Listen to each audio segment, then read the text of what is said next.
बिस्मिल्लाहिर्रहमानिर्रहीम। शुरू अल्लाह पाक के बाबरकत नाम से जो बड़ा मेहरबान और निहायत रहम करने वाला रब है। अस्सलाम वालेकुम रहमतुल्लाहि व बरकातुहू। मेरे तमाम बहन भाइयों को मेरे चैनल राइज एंड शाइन पर बहुत बहुत खुश आमदीद। जिन्होंने चैनल को सब्सक्राइब किया, वीडियोस को लाइक और शेयर किया, उनका बहुत बहुत शुक्रिया। और जिन्होंने चैनल को सब्सक्राइब नहीं किया, वीडियोस को लाइक और शेयर नहीं किया, मैं उनसे यही कहूंगी कि अल्लाह पाक की बारगाह में मेरे छोटे से एफर्ट में आपका सब्सक्रिप्शन, आपका लाइक और शेयर बहुत ही हेल्पिंग होगा और अल्लाह पाक आपको भी इसके लिए जज़ा खैर दे, आमीन। और 2K सब्सक्राइबर्स पर जो मैंने गिव अवे अनाउंस किया है, वो अच्छा से गिव अवे विन करने के लिए यूट्यूब चैनल को ज्यादा से ज्यादा सब्सक्राइब करें, वीडियोस को लाइक और शेयर करें। तो चले जी शुरू करते हैं आज की वीडियो।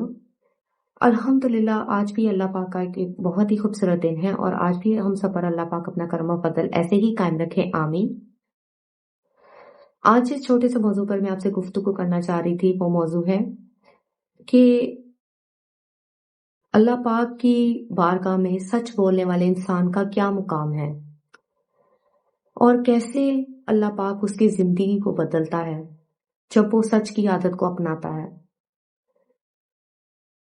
जैसा कि हम सब जानते हैं कि दुनिया में सबसे सच्चा इंसान, सादिक और अमीन का लक़ब जिन्हें मिला, वो हमारे प्यारे नबी पाक सल्लल्लाहु अलैहि वसल्लम है, जिन्होंने अपनी जिंदगी में हमेशा सच बोला, अपनी हयात मुबारका में हमेशा सच बोला, कभी झूठ से काम नहीं लिया, बिला उज़र या किसी उज़र के साथ भी जो बात जैसे थी उन्होंने वैसे ही बयान की, जिसकी वजह से उनके दोस्त तो दोस्त, उनके दुश्मन भी उन्हें सादिक के लक़ब से पुकारते थे कि इनसे ज्यादा सच्चा इंसान पूरी दुनिया में उन्होंने आज तक नहीं देखा, सल्लल्लाहु अलैहि वसल्लम।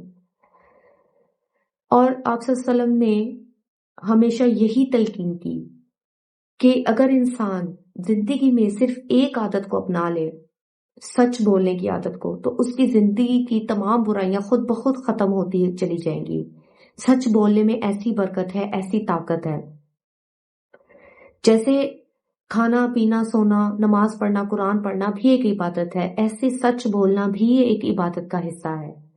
अल्लाह पाक ने इसके ऊपर भी अजर फरमाया है कि जो इंसान जितना सच बोलता है, अल्लाह उतनी ही ज्यादा उस पर नवाजिश करता है, उतना ही ज्यादा उस पर करम और फजल फरमाता है। क्योंकि सच बोलना आसान नहीं होता। समटाइम बहुत से मामलात, बहुत सी चीजें ऐसी होती हैं कि जब वो हमारी जिंदगी में हमारे लिए सच बोलना बहुत मुश्किल हो जाता है और उस वक्त हमारी आजमाइश होती है, उस वक्त हमारा इम्तिहान होता है कि आया हम सच से काम लेते हैं या हम झूठ बोलते हैं।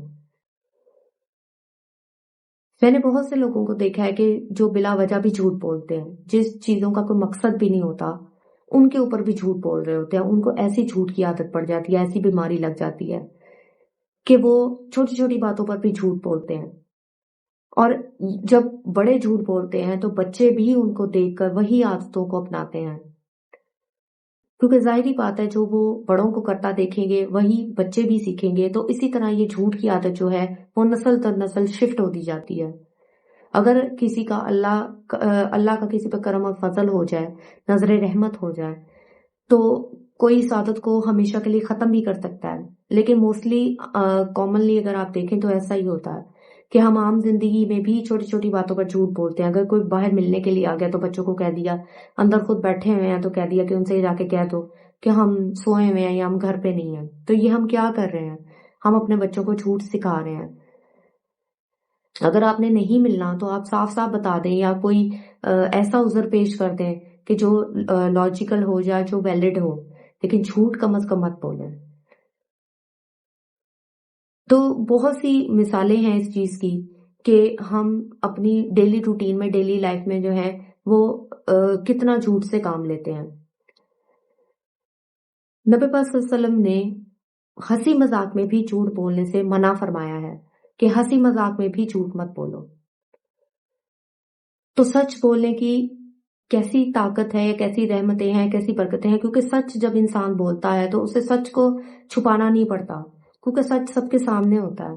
एक सच बोलकर इंसान अपना दिल हल्का कर लेता है, अपनी किसी भी एक दफा के ही मसले से या मुश्किल से जान छुड़ा लेता है, क्योंकि सच बोलने से वाले इंसान के ऊपर अल्लाह का खुद करम होता है, खुद फजल होता है। अल्लाह खुद उस इंसान की मदद फरमाता है, क्योंकि वो इंसान अल्लाह की बारगाह में मकबूल होता है। क्योंकि अल्लाह पाक सच बोलने वाले को बहुत ज्यादा पसंद फरमाता है, क्योंकि सच बोलने वाला इंसान जो है वो बहादुर होता है। اور جھوٹ بولنے والا انسان جو ہے وہ کمزور ہوتا ہے، وہ ڈرپوک ہوتا ہے، وہ دنیا کے ڈر سے، وہ لوگوں کے ڈر سے جھوٹ بولتا ہے، لوگوں کے سامنے اپنی جھوٹی شان و شوکت پیش کرنے کے لیے، لوگوں سے اپنی جان چھڑانے کے لیے، یا کوئی بھی اگر اس کو عذر ہے اس کے پاس جھوٹ بولنے کا تو وہ اس سے اس عذر کو یوز کرے گا اور وہ جھوٹ بولے گا۔ لیکن سچ بولنا بہادری ہے، سچ بولنا ایک مومن کی نشانی ہے، ایک بہادر انسان کی نشانی ہے۔ جو انسان سچ بولتا ہے اگر وہ کیونکہ اسے دنیا کا ڈر نہیں ہے، وہ یہ نہیں سوچتا کہ دنیا کیا سوچے گی، وہ یہ سوچتا ہے کہ اللہ کیا سوچے گا اگر میں نے جھوٹ سے کام لیا تو۔ اسے اللہ کا ڈر ہے، اللہ کا خوف ہے، اسے دنیا کا خوف نہیں ہے۔ اور یہی چیز ہم سب کے اندر موجود ہونی چاہیے۔ نبی پاک صلی اللہ علیہ وسلم کی بارگاہ میں ایک آدمی آیا اور اس نے کہا کہ یا رسول اللہ صلی اللہ علیہ وسلم، میں اسلام قبول کرنا چاہتا ہوں لیکن میرے اندر بہت سی برائیاں ہیں، میں زنا بھی کرتا ہوں، میں شراب بھی پیتا ہوں، میں ضرورت پڑے تو چوری بھی کرتا ہوں، میں جھوٹ بھی بولتا ہوں، یعنی بہت سی برائیاں ہیں میرے اندر، تو آپ مجھے بتائیں میں کیسے اسلام کو قبول کروں گا اور مجھے کون سی عادت جو ہے وہ چھوڑ دینی چاہیے۔ تو آپ صلی اللہ علیہ وسلم نے فرمایا کہ تم صرف ایک عادت چھوڑ دو اور اس کے بعد میرے پاس آنا۔ تو اس نے فرمایا یا رسول اللہ صلی اللہ علیہ وسلم کون سی عادت؟ تو آپ صلی اللہ علیہ وسلم نے فرمایا کہ تم جھوٹ بولنا چھوڑ دو۔ تو اس شخص نے آپ صلی اللہ علیہ وسلم سے وعدہ کیا کہ میں آج کے بعد کبھی اپنی زندگی میں جھوٹ نہیں بولوں گا، اور وہ چلا گیا۔ تو جب وہ واپس گیا تو اس نے شراب پینے کی کوشش کی، لیکن اس نے شراب جب پینے لگا تو اس نے یہ سوچا کہ اگر کوئی مجھ سے پوچھے گا کہ میں نے شراب پی ہے تو میں جھوٹ کیسے بولوں گا، میں تو آپ صلی اللہ علیہ وسلم سے وعدہ کر آیا ہوں کہ میں نے آج کے بعد جھوٹ نہیں بولنا۔ تو اس نے شراب نوشی اسی دن چھوڑ دی۔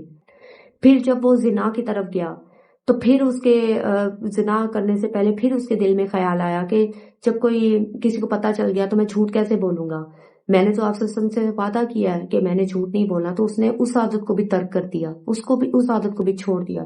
پھر جب اس کے دل میں چوری کا خیال آیا تو پھر اس نے سوچا کہ میں کیسے لوگوں کو جواب دوں گا اگر میں پکڑا گیا تو کہ میں نے چوری نہیں کی، میں تو آپ صلی اللہ علیہ وسلم سے وعدہ کیا کہ میں نے جھوٹ نہیں بولنا۔ تو ایک عادت کو چھوڑنے سے اس کی ساری برائیاں چھوٹ گئیں، اور وہ جب آپ صلی اللہ علیہ وسلم کی بارگاہ میں پیش ہوا تو وہ بغیر کسی جتنی اس کے اندر گندی عادتیں اور برائیاں تھیں وہ ان سب سے پاک ہو کر آیا۔ تو یہ نبی پاک صلی اللہ علیہ وسلم کی دور اندیشی تھی، ان کی ذہانت تھی، اللہ کی طرف سے دی گئی ہوئی ان کے اوپر رحمت اور کرم تھا کہ آپ صلی اللہ علیہ وسلم نے اسے ایک بات چھوڑنے کو کہا اور اس کی ساری برائیاں ختم ہو گئی۔ تو یہاں سے آپ اندازہ لگائیں کہ سچ کے اندر کتنی طاقت ہے اور جھوٹ جو ہے وہ کتنی نقصان دہ چیز ہے۔ تو مجھے امید ہے آپ کو آج کی ایک چھوٹی سی ویڈیو پسند آئی ہوگی، اور ہم اللہ پاک ہم سب کو بغیر عذر کے یا کسی عذر کے ساتھ بھی ہمیشہ سچ بولنے کی توفیق دے، اور ہم سب پر اپنا کرم و فضل قائم رکھے، اور جتنا زیادہ ہم اپنی زندگی میں سچ سے کام لیں گے اتنا ہی زیادہ ہم مشکلوں سے اور پریشانیوں سے بچے رہیں گے، کیونکہ ایک جھوٹ کو چھپانے کے لیے 100 جھوٹ بولنے پڑتے ہیں۔ تو اس سے بہتر ہے انسان اپنی زندگی میں ایک سچ بول کر 100 جھوٹوں سے بچے اور اللہ پاک کی بارگاہ میں بھی شرمندہ ہونے سے بچے، آپ صلی اللہ علیہ وسلم کی بارگاہ میں بھی شرمندہ ہونے سے بچے۔ تو مجھے اپنی دعا میں یاد رکھیے، میرے چینل کو سبسکرائب کیجیے، میرے ویڈیوز کو لائک اور شیئر کیجیے۔ اللہ پاک آپ کا حامی ناصر ہو۔ اللہ حافظ۔